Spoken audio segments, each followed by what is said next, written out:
I want to tell the story of a young man whose misguided quest for happiness and self-confidence lured him into a fortified stronghold of slavery.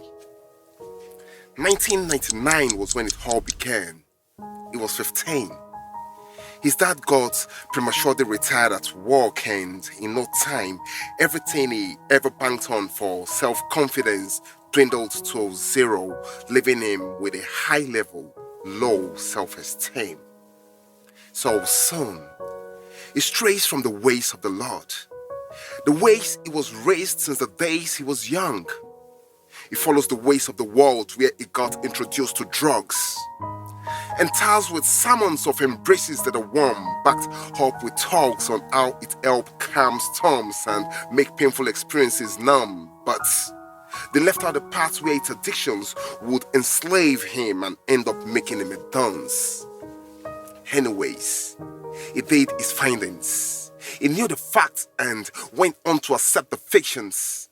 He ignores all logical descriptions and bets a willful decision to indulge in prescriptions that snatches away his self-made decisions in exchange for players that brought him limitations and afflictions. And so he embarked on a journey. He embarked on a journey first with marijuana, aka Mary Jane. With a flick of his lighter, he ignites a spirit which dances with ease in a romance, and an intercourse ensued which soon conceived a quadruplet of sin, Christained, gluttony, pride, lust, and greed. He loved she and her offspring so passionately that they became so irresistible to him, like the apple did to Eve when it dangled on that tree. And so he fell. He fell and disconnected from his source. He left hidden and became a citizen of Egypt, where he got manipulated and tossed around same circle, giving expressions to whispers of demons and dark princes, betting a cynical program responsible to impeding his walk with purpose and destiny. And years later, he got bored of Mary Jane, cause 15 marks 30 minutes after an intercourse. Her magic fades, life becomes real again, making him crawl back to her, pleading for cure to another crave. So night, days, weeks, months, and years, he remains stuck in that routine and never got laid. Now, somewhere in the search for satisfaction and gratification, he met the Codeine siblings. He met Pampidine, Neophyline, Benalaine, and Tutolaine, signs up with them in a relationship, still not satisfied, shades on them with pills, Rofinol, and ecstasy. Oh, how he loved the feel in the world of fantasy, but this promiscuity thing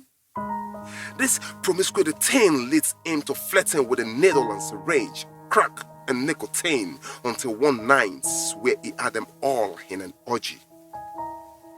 He felt so good that he wanted that experience left on replay, but it was sadly short-lived, so he went on in the wrong direction in his quests, like a dog, trying to reach its own tail but never reaching it. Now at this point, he would do anything to raise funds to have that orgy fun again. He tried out serial dates with new substances, heightening his involvement in the addiction slave trade. Now looking pale, but he would rather throw his life away than to drop the spade with which he was digging his own grave. Now, a couple years to 40, he felt death locking. He feels deep hurting and his speech now slurry. Series of afflictions manifest on him as episodes of mood swing, psychosis, memory loss, and now is bankrupting.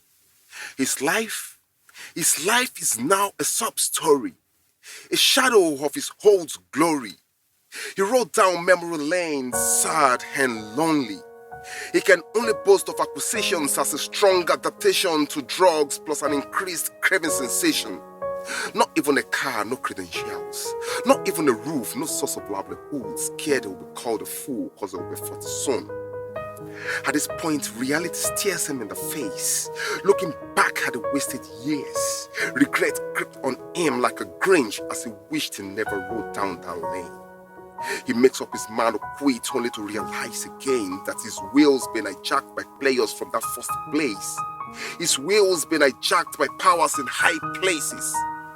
His spirit is willing, but his flesh unwilling. He takes one progressive step at quitting, then 10 retrogressive steps back in.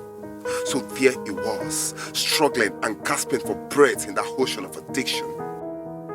Now with a broken bone and a contrite spirit, convicted and invited by God's own spirit, he rose and journeyed back to the cross like the parable boy who rose and went back to his source. In that broken state came the voice of the Lord saying, "Come to me, son. I see you labor and really heavy laden.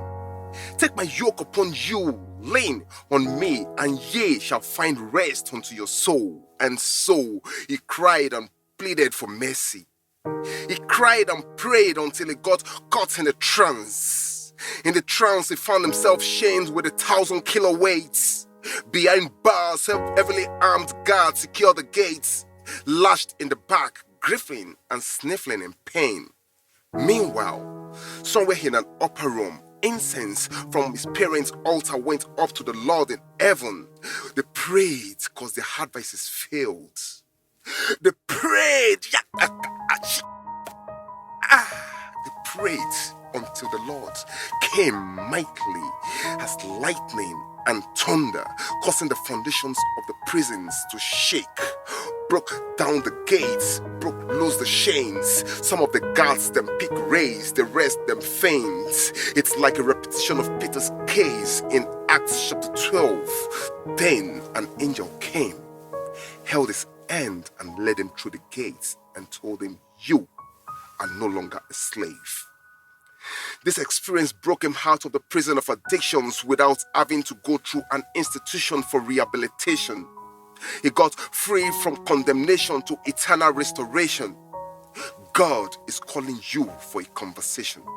Whatever the sin or addiction you're trapped in, could it be fornication, envy, masturbation, or self-elevation? You think it's red or scarlet or crimson? He says, "Come, I'll wash you white as snow." Thank you.